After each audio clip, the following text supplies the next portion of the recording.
Okay, random questions. Where is your favorite place in the world and why? Spending time with your family. You know, we've gone a lot of places, but I have to say a couple years ago for Christmas, we went to Maui, and I think that's my favorite vacation place because I can chill. My wife can do what she wants and chill. And there's unlimited pools, food, and the ocean for my boy, who's now 8. He was 6 when we went. The weather was perfect, the water was warm, and I really loved it there. Next question. If you didn't choose a career in making music, what other career plans would you have chosen? Okay, music is in my soul. It's all I've done since I was 3. But if that didn't happen, I would have gone into the Secret Service or the CIA. And I would have tried to work my way up that chain of command to get a position. I love that kind of lifestyle. I think it'd be a blast. I know it's boring and a lot of sitting around, but I think it would be a lot of fun. Next question. How did you come to work for TV Land? My friend Emerson Swinford, who I work with on those shows, had been friends with Todd Milliner, the producer and partner in Hazy Mills, since they were kids. So when his friend Todd Milliner was doing the show Hot in Cleveland, he called my friend Emerson to write the theme. Now, Emerson had never done television. So M tried something they didn't want to use, and so M called me and said, you want to write some stuff? So I think I banged out 4 or 5 short themes in the afternoon, and the one they went with became the one. Then they asked if we were interested in doing the score, which, you know, if you've watched a show, it's next to nothing. It's very simple. And so we've been doing that show ever since. We're in season 4 now. We did another show called Retired at 35, which I'm sure is canceled. And then a show with Cedric the Entertainer called The Soul Man, which was great. And we're just waiting for the pickup on season 2 for that. Next question. There is a rare song that was going to be used for VR Troopers called Strike, which wasn't used till Power Rangers in Space. Did you create that 30-second instrumental? I'd have to hear it. I'm not sure. I don't believe I did. Next question. VR Troopers, which was originally... Let me start over. VR Troopers, which was originally going to be called Cybertron, using the Green Rangers theme with different lyrics. Which came first, the Cybertron demo or the Green Ranger theme? I believe the Green Ranger theme came first, and maybe they were holding off on that and we're going to try and use it for Cybertron. I'm not 100% sure, though, of the time.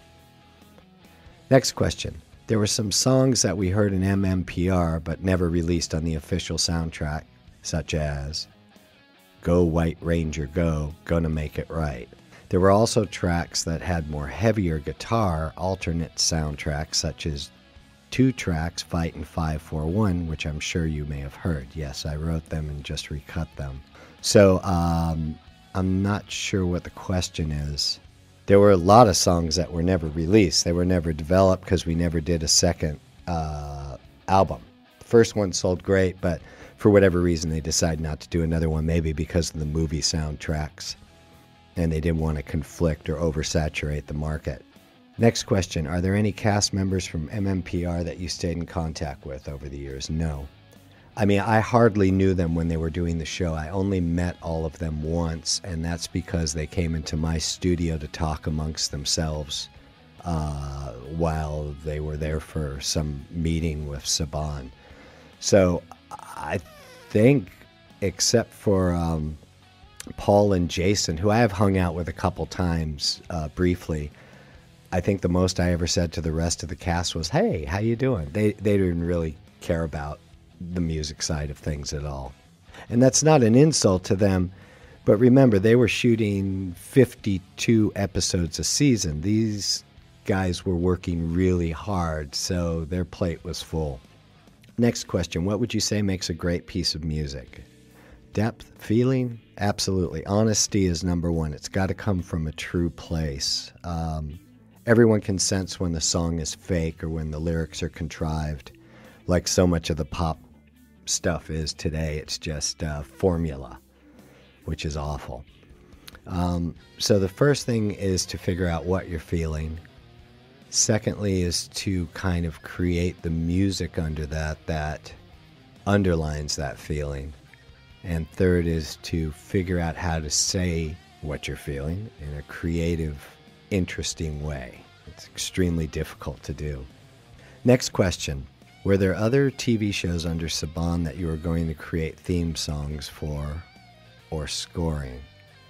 No, I mean, they would bring in ideas every now and then. I mean, prior to Power Rangers, I think the show was called Metal Man, and I seem to remember writing a theme for that, an instrumental thing. But other than that, everything else I did was used, unless there were just small ideas.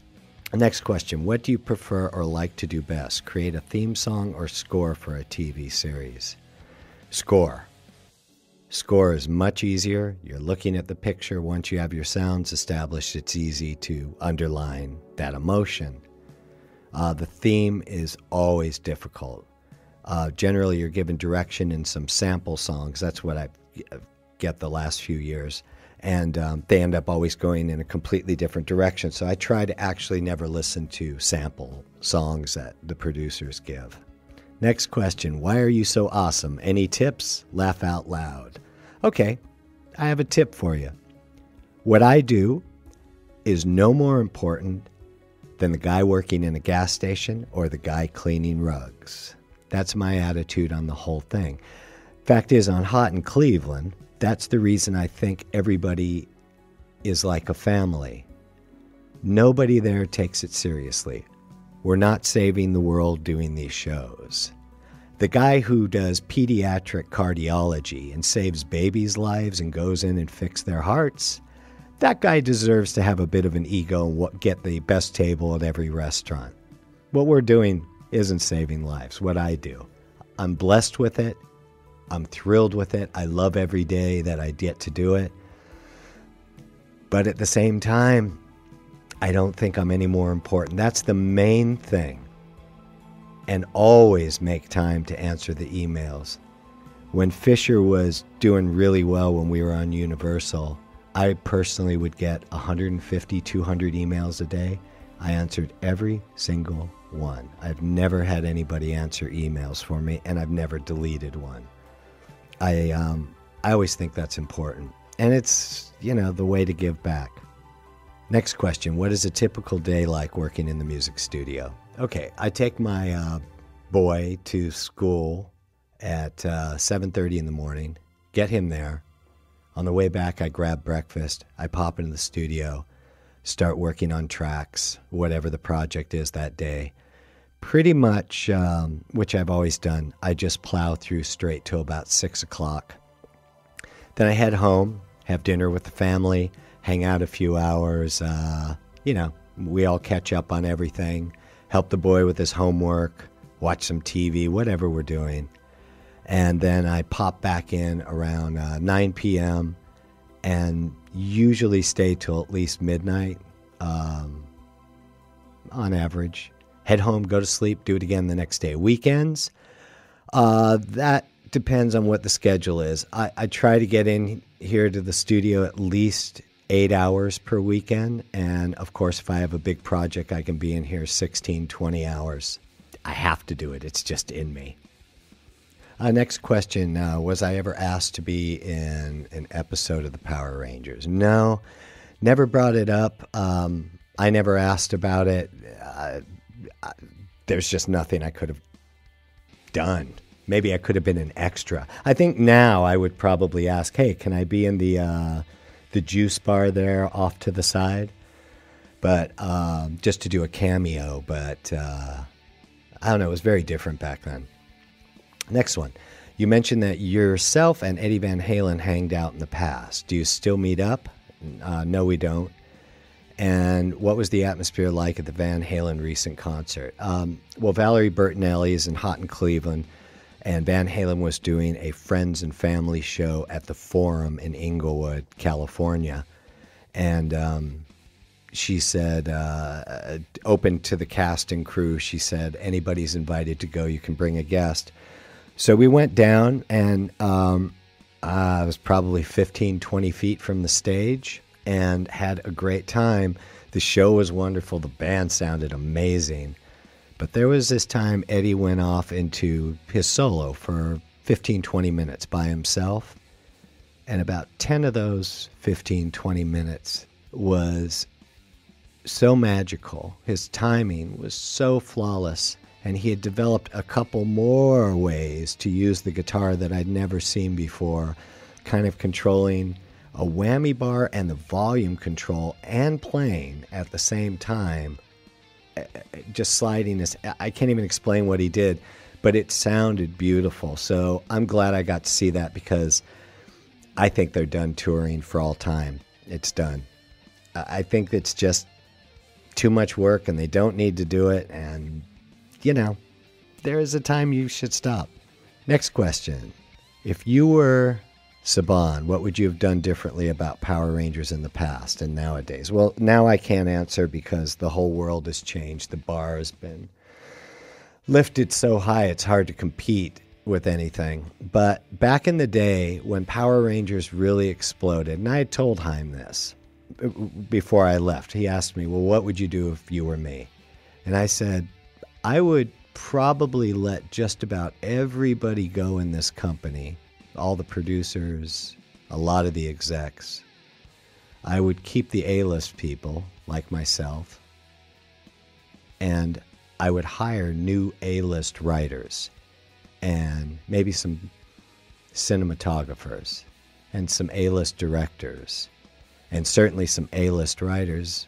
And I would be the Walt Disney of the end of this century, which, last century. I said I would invest a lot, and I would turn this into a huge network. And he didn't. And it certainly didn't hurt him. I believe he's now the 87th richest man in the world. And, that his goals were different than I thought. And he's done really incredibly well, which is what he wanted. So perhaps if he had followed my path, it wouldn't have worked out. So what do I know? Anyways, that's it for this podcast. Thanks for the questions. I hope I answered them. It's early in the morning here, so hopefully I didn't blow anything. Thanks. This is Ron Wasserman. Have a great day.